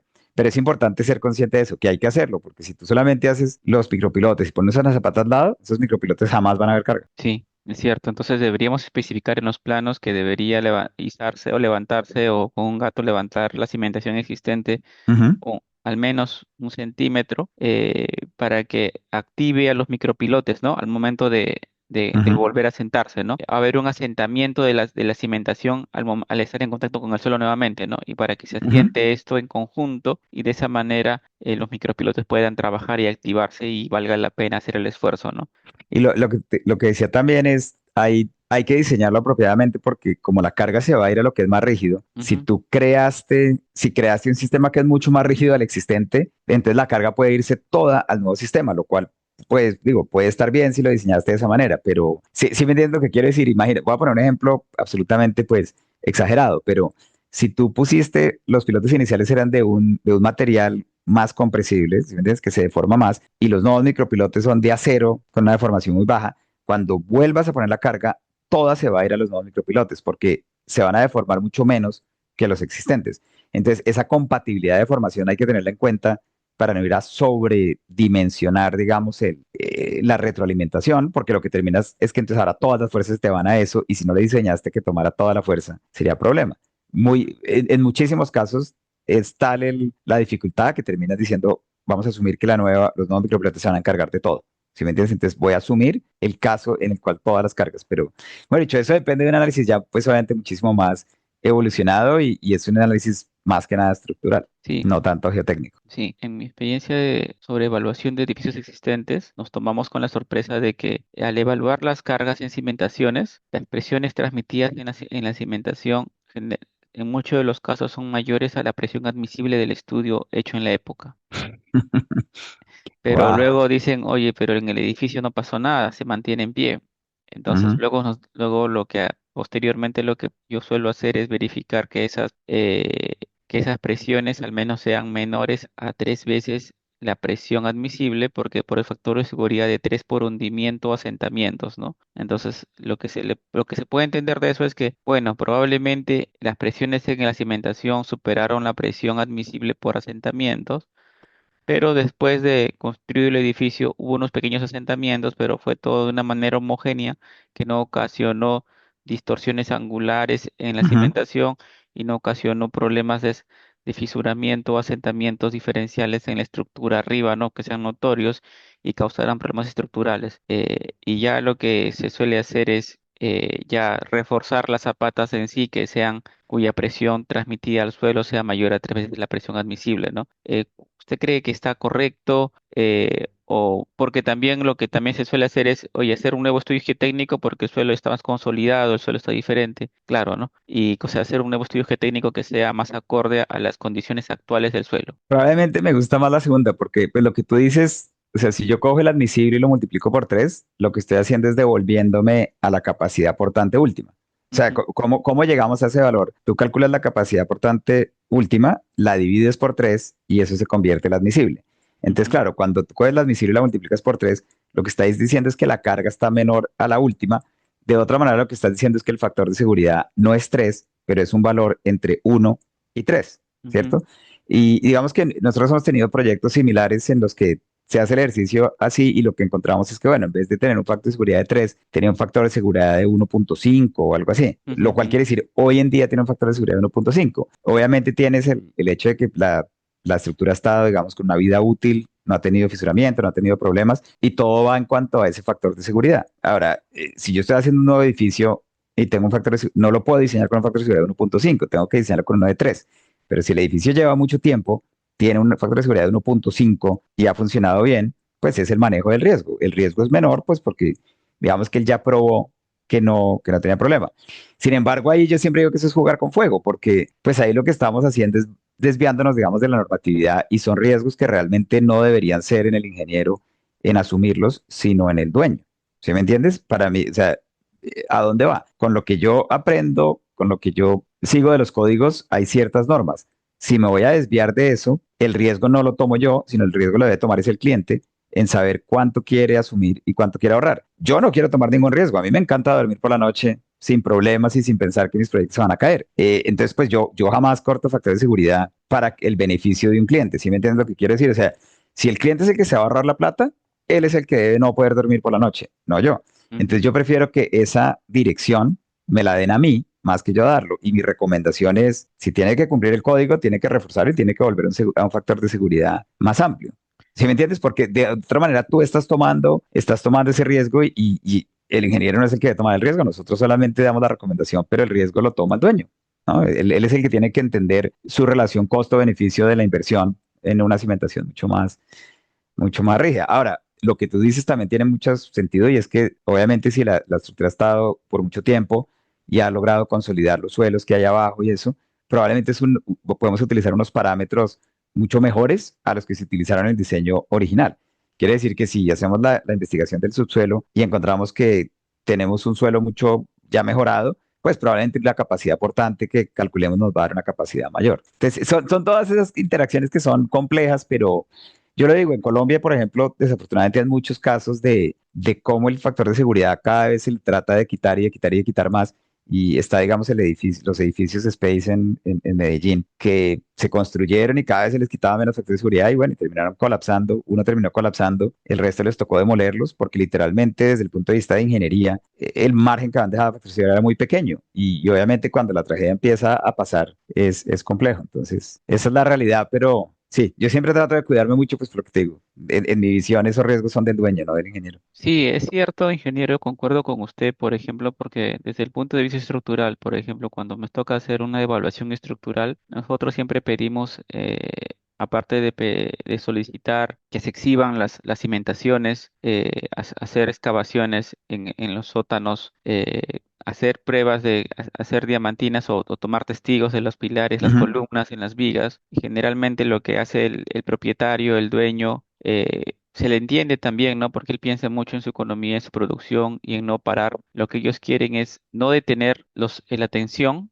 seguir trabajando y por lo tanto uno tiene que sacar muestras las mínimas posibles para no afectar el servicio del edificio y a veces eso nos hace caer en muchas incertidumbres porque sacamos pocas pruebas y extrapolamos demasiado. Entonces, claro, en los estudios, evaluaciones o tanto estructurales como geotécnicos, hay una parte que siempre personalmente yo coloco que también está en las normativas, que son las incertidumbres que trae el diseño Ujú. estructural o geotécnico. Y en las incertidumbres están la falta de conocimiento, pero no como profesionales mismos, sino falta de conocimiento por los ensayos que se hacen en estas estructuras existentes, ¿no? Que no son generalmente las que uno requiere, son bastante menos debido a esas limitaciones de tener un edificio en servicio, una estructura en servicio que no puede parar producción, por más que se esté haciendo estudios estructurales o geotécnicos, ¿no? Sí, eso que Y acabaste de decir ahí es importantísimo y eso pues obviamente uno no lo aprende cuando sale de la universidad, sino después con muchos años y es todo esos, y me encanta pues lo que dices como de poner todos esos, lo que acá llamamos los disclaimers, que son como todas esas notas de aclarando, digamos, cuál es tu responsabilidad. Y ahí es donde yo digo que el riesgo se debe pasar al dueño y decir, tú obviamente estás trabajando con información limitada, pero lo que tú acabas de decir no es información limitada en el sentido en que no sepas lo que estás haciendo, sino es información limitada porque la captación de datos y todo pues tuvo límites, inclusive límites del mismo presupuesto que el cliente te está dando. Pero entonces ahí es donde es importantísimo en los reportes poner todo eso muy claro. ¿Sí me entiendes? Que las cosas se hicieron porque el cliente le está. Obviamente hay una responsabilidad ética y profesional en que por más de que el cliente quiere que uno haga lo mínimo, pues uno no puede dejar de hacerlo, pero hay muchas áreas que son grises en las cuales, no, o sea, yo, digamos de lo que hablábamos anteriormente, yo he hecho proyectos en los cuales es exactamente lo que tú dices, que la capacidad portante, digamos, si se calcula con el código de hoy, digamos, se está reutilizando una cimentación existente. Si se utiliza con el código de hoy, no te da el factor de seguridad necesario. Sin embargo, te da uno que es menor, pero se entiende que no se está incrementando mayor cosa en la carga y por lo tanto el cliente asume el riesgo.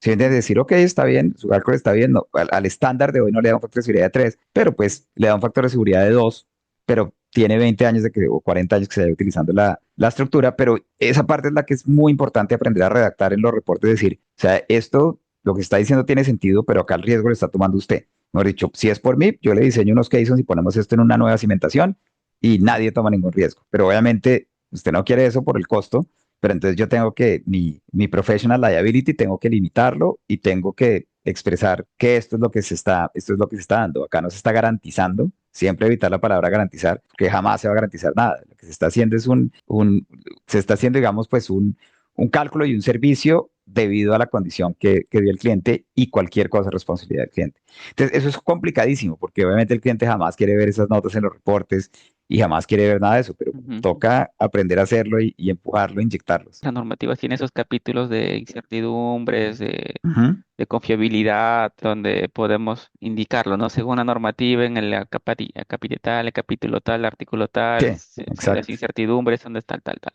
Bueno, también lo que quería consultarle era, ¿usted recomienda hacer también estudios geotécnicos antes de la ejecución del proyecto y después? Por ejemplo, en el proyecto que usted mostró en Pittsburgh, Ujú. ¿hubo problemas de lluvias fuertes durante la ejecución del proyecto? No, en este caso tuvimos mucha suerte, pero no, en la mayoría de proyectos, pues realmente la investigación del terreno se hace obviamente previa al diseño. Ujú. Algunos proyectos, digamos, cuando no hay suficiente información, nosotros recomendamos hacer exploración durante la construcción.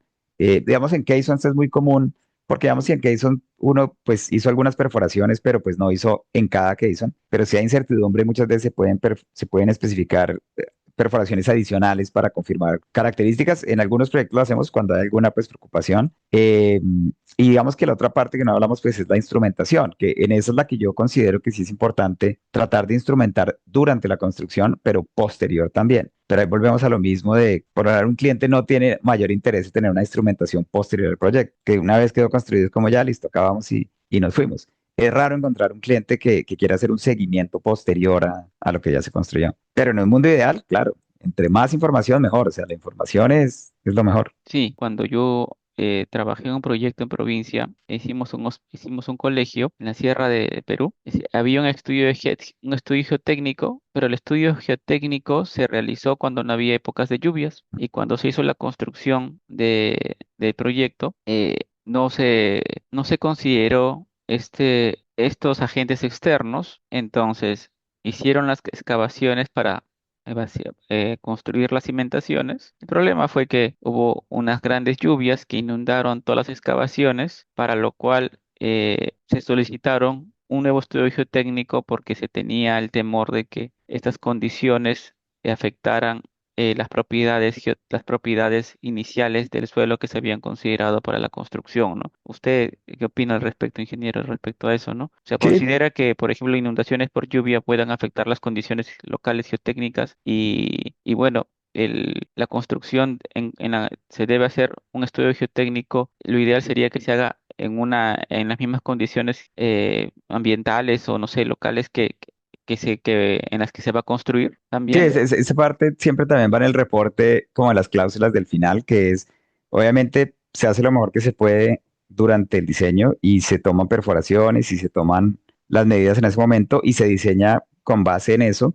Obviamente en el diseño se puede tener en cuenta que las condiciones pueden cambiar adversamente, pero por lo general pues se mantiene un poco cercano a lo que se creía inicialmente. Pero la cláusula, digamos que decía es que obviamente uno siempre dice que si las condiciones durante la construcción cambian, bien sea porque se encuentran con una condición diferente a la del estudio o porque, digamos, los niveles de agua cambiaron, el diseñador tiene que ser inmediatamente informado para adaptar el diseño a esas condiciones. Entonces, obviamente uno trata de prevenirlo, pero pues si ocurrió, igual siempre está la oportunidad de volver al diseñador y ajustar el diseño en cuanto a eso. Si me entiendes, digamos, el más típico pues es un cambio en el nivel freático, bien sea por lluvias o por lo que sea que un nivel freático cambia, puede terminar con problemas de asentamientos, puede, si me entiendes, puede terminar con un montón de cosas, pero yo siempre digo que la comunicación es lo más clave y mientras el diseñador esté al tanto, pues puede adaptar las cosas dependiendo de las condiciones. Claro, el nivel freático con las lluvias podría subir y eso ocasiona problemas, ¿no? Ujú. Hace mucho tiempo estuve al tanto de lo que fue el colapso del puente Chirajara Y en esas lecturas que estuve haciendo sobre el colapso de este puente, Me viste involucrado. le vi lo involucrado. Es que yo hace unos años enseñaba el curso de diseño en puentes en la universidad Ah, ok, ok. y generalmente para llamar la atención de los alumnos durante las primeras sesiones lo que hacía era estudiar un poco los colapsos de los puentes Claro. para ver, ¿no? En qué falló, qué se puede aprender, ¿no? Porque Ujú. generalmente no me gusta mucho criticar los colapsos porque uno nunca sabe lo que le, lo que le puede pasar en esta vida como ingeniero diseñador, ¿no? Uno nunca está libre de equivocarse, entonces es mejor, lo que mejor es aprender de errores ajenos y Ah, evitar sí, los claro. errores propios. Empezamos a ver un poco alguna información sobre el colapso del puente Chirajara y vi su nombre al respecto, ¿no? Que usted estaba como un perito, como un experto, se echaron responsabilidades los proyectistas estructurales, el geotécnico y el constructor, el supervisor. Finalmente, ingeniero, ¿cuál fue, qué es lo que se podría aprender de este colapso, ¿no? Para evitarlo en Sí, proyectos de mayor o menor envergadura que podría desarrollar uno como profesional en el futuro, ¿no? sí, sí, sí. No, no, dicho ahí, sí, el puente Chirajara colapsó el 15 de enero del año 2018 Ujú. durante la construcción. El puente Chirajara es un puente de tres luces con dos pilas, digamos, y es un caisson hueco que va en la roca en una filita y es un puente, pues, digamos, colgante. Y pues con los cables el stray y colapsó durante la construcción, pues obviamente una tragedia, mató a 10 personas en el momento del punto del colapso. Es además uno de los videos pues de YouTube, yo creo que más impresionantes que hay, porque con la cámara de seguridad que tenían se ve el puente, o sea, colapsó súbitamente, el puente ni siquiera había sido terminado, ni siquiera tenía la carga máxima, pues la carga, digamos, del peso propio. Yo tuve la oportunidad pues, de estar involucrado. A mí me invitaron con una compañía que se llama Majestic Masters acá en Estados Unidos, que ellos hacen bastante análisis forense y ellos terminaron el contrato y nosotros, digamos, proveímos pues, la parte geotécnica. Hicimos el análisis forense desde el punto de vista geotécnico. Y yo obviamente me movilicé al puente a los pocos días de la tragedia y tuve la oportunidad pues de ver todo el sitio, el colapso, ver o sea, ver el puente fallado, caminar todas las cosas, pude entrar a los caissons, inspeccionar eso. Y bueno, y obviamente pues me tocó firmar un montón de documentos de NDAs y demás de lo que puedo decir y lo que no puedo decir sobre el puente Chirajara, pero te digo lo que puedo decir. Ujú. Desde el punto de vista geotécnico, no fue una falla geotécnica. De hecho, yo lo investigué personalmente, lo que te digo, me metí al caisson, vi todos los informes, vi todo el diseño. El diseño era absolutamente adecuado, la construcción fue adecuada, aún más fue diseñado para una condición pues, sísmica mucho más alta que cuando falló. Pero tal vez lo más importante es que con el mismo colapso del puente, la cimentación ni siquiera se afectó, que es impresionante porque pues, es como si hicieras una prueba de carga de un puente colapsando encima y no le pasó nada. Mejor aún, había instrumentación, habían inclinómetros que habían sido instalados enfrente a las pilas en la misma pila y atrás, y en ninguna de la información que yo revisé se ve un comportamiento atípico antes o después de la falla. Obviamente por la falla se ve un movimiento muy pequeño, como de 1 milímetro o algo así, el día en que falló, por el efecto de que le cae. Pero pues digo, queda más que comprobado, Mechu. Esos inclinómetros que instalaron fue lo mejor que pudieron haber hecho, porque jamás imaginaron pues que iba a aclarar desde el punto de vista de geotecnia. Obviamente, pues cuando una cosa de estas pasa, pues todo se debe poner como sospechoso. Digamos que yo no soy el máximo fan de la ingeniería forense. Me gusta desde el punto de vista científico, pero pues siempre está involucrado a muertes y a problemas grandes y prefiero más estar en el lado de construir cosas nuevas que traen beneficio a la gente. Pero digamos que parte interesante desde el punto de vista técnico es como el reto de que tú empiezas y tienes que tener todas las opciones como viables y es empezar a ir descartando, decir, bueno, esto no fue, y qué queda al final.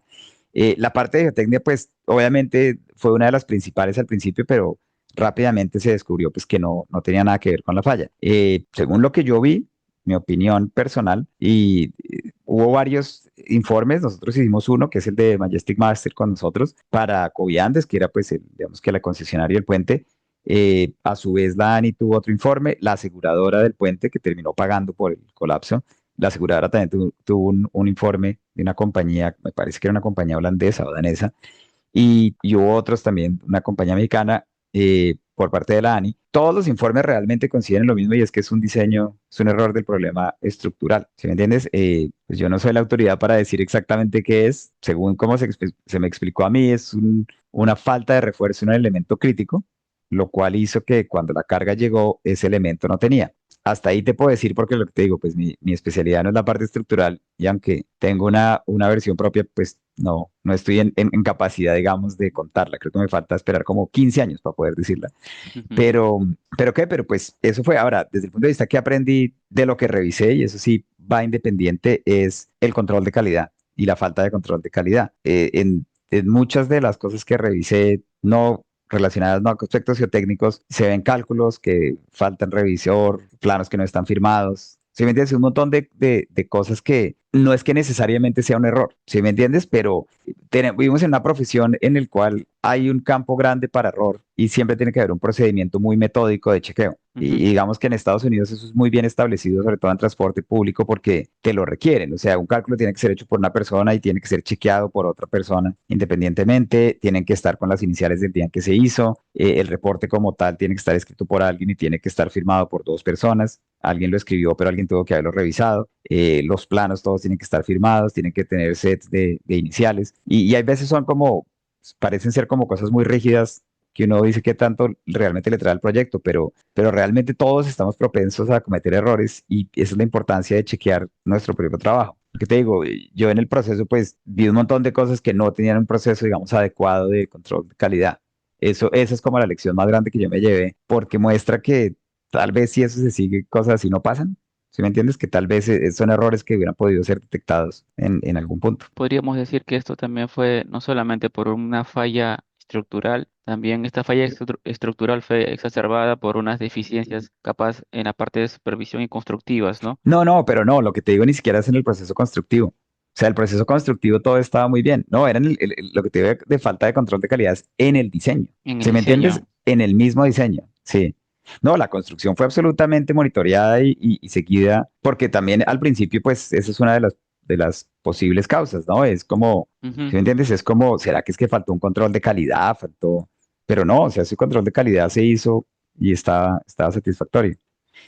Para Entonces, mí es un tema puramente de diseño, pero lo que te el, digo, pues no es mi lugar decir exactamente de quién, ni en qué parte, ni nada. Lo único que sí puedo decir con toda certeza es que no fue geotécnico. bueno, lo que yo observé en internet, lo que lo investigué al respecto es que estaba sobre un solo caisson, ¿no? Sobre una Sí, sola pila, sobre ¿no? una... ujú. Al estar sobre una sola pila, no estaba adecuadamente empotrada Estaba empotrada a 35 metros, 35 metros, pero con una sola pila que capaz pero una pila de 8 metros de diámetro con un a muro de 8 espesor metros de de diámetro. 8 Era metros de gruesa. diámetro y 8 metros de diámetro y un muro de 1 metro de espesor, con 90 anclajes y 90 micropilotes. O sea, ese argumento lo daban mucho que era un solo elemento y yo siempre lo peleé Mm, porque, pues digo, una zapata es un elemento único. ujú.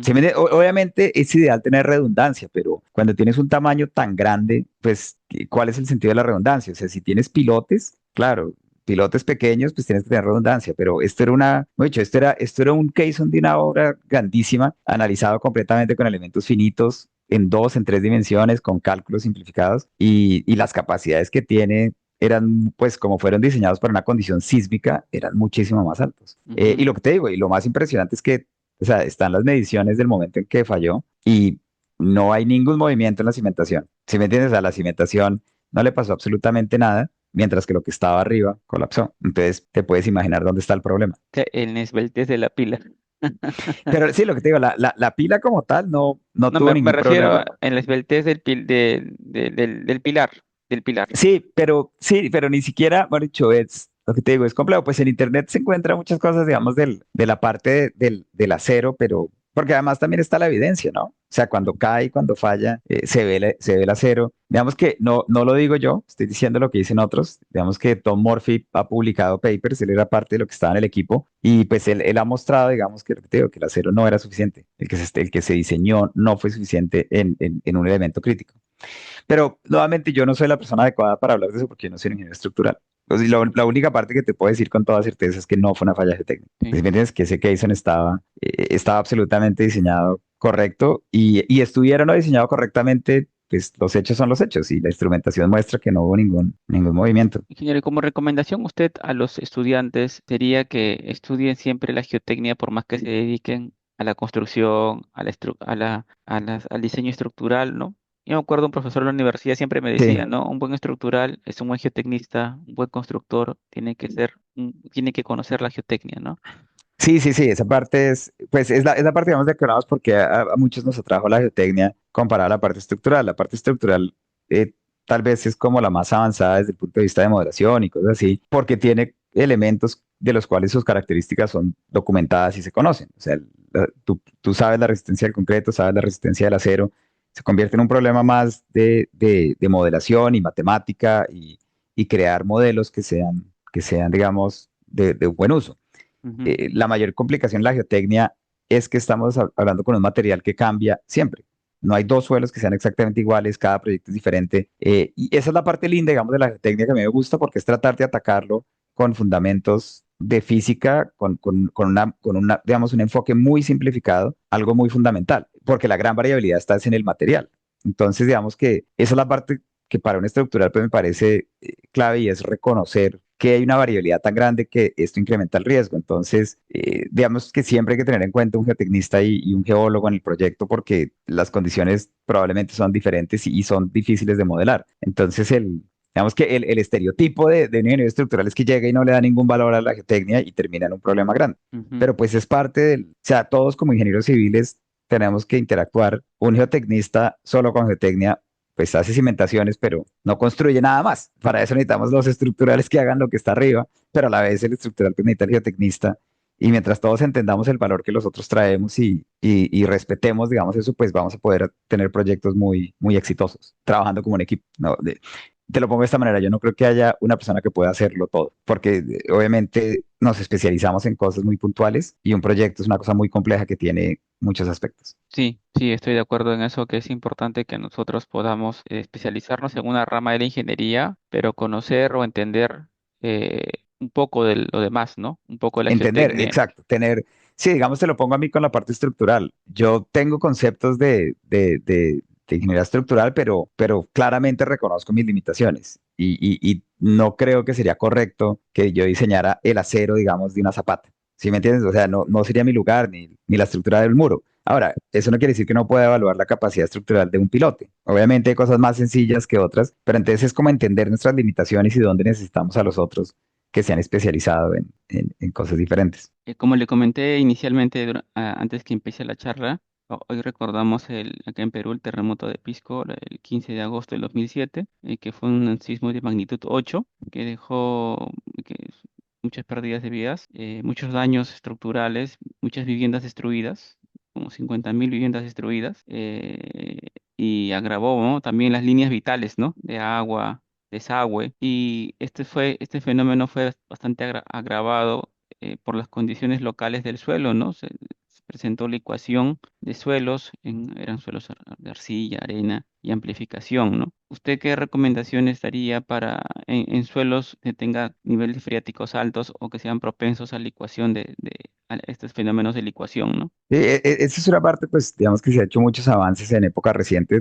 Obviamente la licuación, para el que no esté familiarizado, se tienen depósitos granulares sueltos, digamos que son bastante, no están densos, están bastante sueltos, completamente saturados y sin ninguna cohesión, o sea, no hay mayor arcilla. Y cuando llega el sismo, ponen esfuerzo cortante, la estructura trata como de densificar, pero en el momento en que los granos tratan de moverse y de crecer el volumen, le pasan la fuerza al agua y una vez la fuerza pasa al agua, los esfuerzos efectivos pues se van a cero, la presión de poro se incrementa y se fluidiza el material y realmente pues se vuelve un fluido. La licuación obviamente se termina manifestando puede haber digamos como se esparce lateralmente o están digamos los sand boils, que es que el agua digamos va a la superficie, crea como estas burbujas que terminan saliendo a la superficie.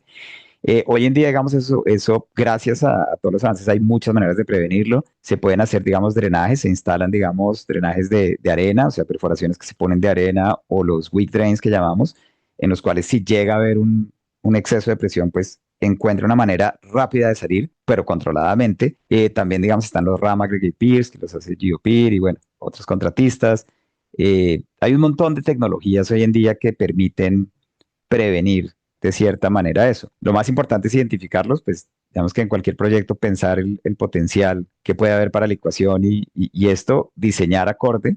Obviamente bien sea prevenir la licuación o la otra también es lidiar con la licuación. Entonces si está haciendo Si ya no vamos a poder prevenirla, pues poner una cimentación que esté abajo del estrato que puede tener liquefacción para que la estructura esté rígida o, bueno, rígida, sí, entre comillas, pero para que la estructura esté estable y si ese estrato desaparece en cuanto a su resistencia, no vaya a haber un colapso. Pues es todo el trabajo que hizo Sid y Idris y hoy en día pues se sigue trabajando, digamos, muchísimo en Berkeley. Ya tenemos el conocimiento, o sea, las herramientas hoy en día existen, es aplicarlas. Generalmente cuando tenemos estos suelos, lo que se suele hacer acá en el Perú es amarrar las cimentaciones con vigas, vigas, con vigas, ¿no? Vigas de atado, vigas de conexión, vigas de cimentación, para que ante un Ujú. evento como estos se pueda tener un asentamiento uniforme y no un asentamiento diferencial, ¿no? Sí, O también, hace también, o sea, colapsar, tratar ¿no? de volverlo como un monolito casi para que, sí, sí, No por eso te digo, sé, hay no muchas sé qué soluciones. tanto, no sé qué tanto sirva. No Habría sé. que, sí, habría que ver porque pues muchos métodos van es más a que las cosas tienen que ser flexibles en los sismos en vez de como tan monolíticas, pero bueno, pues digamos como son diferentes aproximaciones. Lo que te digo, lo más importante es o se evita la liquefacción tratando de mejorar el terreno o se asume que va a haber liquefacción y se trata es de poner estructuralmente o técnicamente tratar de pasar las fuerzas a un estrato competente que no vaya a ser víctima de la liquefacción y pueda mantener la seguridad de la estructura. Sí, el problema es que esos terrenos donde hay esos problemas propensos a licuefacción son viviendas de personas que capaz no tienen la Sí, capacidad de acuerdo. económica adecuada y hacen cimentaciones superficiales sin el menor cuidado claro, porque su economía no se lo permite, ¿no? Sí, de acuerdo, ese De es el tener como si una problema. cimentación profunda o un estudio geotécnico y simplemente hacen sus construcciones, ¿no? Ujú. Lo que suelen hacer algunos también es cuando se usa acá mucho lo que es albañilería y lo que se hace es que los cimientos corridos colocan como con vigas, armados, ¿no? Cimientos corridos armados para que aseguren un poco el monolitismo, ¿no? De la cimentación y eviten estos problemas de asentamientos ante problemas como estas licuaciones, ¿no? Ingeniero, a modo de reconocimiento y muy agradecimiento por la charla que nos ha brindado, quisiera otorgarte certificado por la charla técnica Aspectos Geotécnicos de Pittsburgh, CACAP, ganador proyecto del año 2022, doctor ingeniero Sebastián Lobo Guerrero. Ingeniero, muchas gracias por toda su disponibilidad para brindar esta charla y por toda la información y la paciencia que nos ha tenido con las preguntas que hemos dado. Que Listo, sigan los bueno, no, muchas éxitos. gracias. Muchas gracias y aprecio mucho esto y obviamente fue un tiempo muy agradable acá pues charlar contigo de todo esto y como intercambiar experiencias y diferentes cosas y bueno, no, pues un honor siempre participar en estas cosas y siempre a la orden. Entonces, muy amable.